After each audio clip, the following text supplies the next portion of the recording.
बिस्मिल्लाहिर्रहमानिर्रहीम, अस्सलाम वालेकुम dear student, welcome back. I am Mohammad Kamran और आज हम पढ़ने जा रहे हैं सेलुलर लेवल। लास्ट टाइम हमने माइक्रो एंड मैक्रो मॉलिक्यूल और मॉलिक्यूल क्या होता है उसके बारे में पढ़ा। अगर आप पढ़ना चाहते हैं आई बटन में उसका लिंक होगा, उसे लाजमी देखिएगा। लेकिन डियर स्टूडेंट याद रखिएगा, अब सेलुलर लेवल की तरफ चलते हैं तो जैसे एटम ने मिलकर मॉलिक्यूल बनाया था, बिल्कुल उसी तरह माइक्रो प्लस मैक्रो मॉलिक्यूल,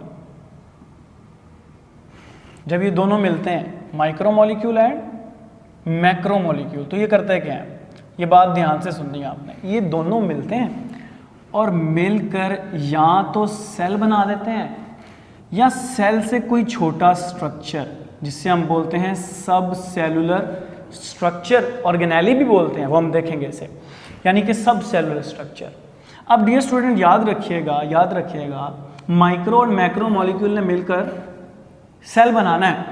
अब जानदार के अंदर एक सेल भी हो सकता है, फ्यू सेल भी हो सकते हैं एंड मैनी सेल भी हो सकते हैं, बहुत ज़्यादा सेल्स। अब अगर तो किसी जानदार के अंदर एक सेल है तो इसको हम बोलते हैं यूनिसेलुलर। क्या बोलते हैं?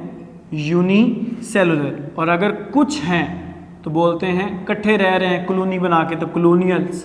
और अगर बहुत ज़्यादा सेल्स हैं तो उसे हम बोलते हैं मल्टी सेलुलर। डियर स्टूडेंट एक बात याद रखिएगा, सेल के अंदर सेल से छोटे पार्टिकल्स पाए जाते हैं जिन्हें हम बोलते हैं ऑर्गेनेलीज।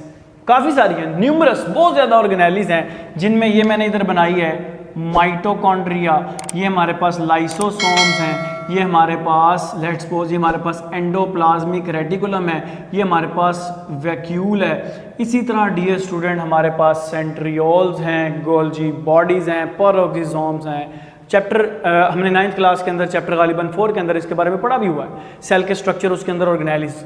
अब डियर स्टूडेंट एक बात याद रखिएगा, ये जो सब सेलुलर स्ट्रक्चर जो कि बहुत ज़्यादा पाए जाते हैं किसी भी सेल के अंदर,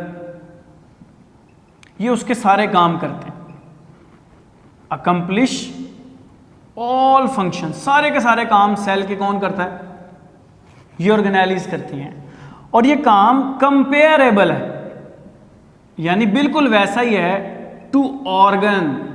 हमारी बॉडी में, मेरी बॉडी के अंदर हर ऑर्गन का कोई ना कोई काम है ना, मैं एक इंडिविजुअल हूं। मान लीजिए ये सेल एक इंडिविजुअल है और इसके सारे काम कौन कर रहा है?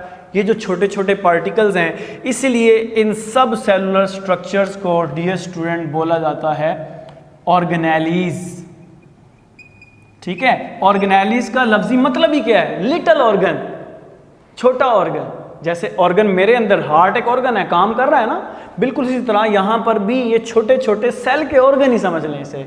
और याद रखिएगा हर ऑर्गेनेली का अपना एक काम है, यूँ मुख्तलिफ काम मुख्तलिफ ऑर्गेनेलीज करती हैं और सेल के सारे काम हो जाते हैं। तो यह इसका मतलब है जो सेल के सारे काम हैं वो ड्यूटी लगा दी गई है डिफरेंट ऑर्गेनेली की, तुमने ये करना है, तुमने ये करना है, डिवाइड कर दिया काम। इसको बोलते हैं labour of division of labour. तो डियर स्टूडेंट ये हमारे पास ऑर्गेनेलीज हैं। अब डियर स्टूडेंट एक और बात याद रखिएगा, कुछ सेल होते हैं सिंपल, कुछ होते हैं बड़े खास किस्म के कम्प्लेक्स सेल। अब सिंपल सेल कौन से होते हैं?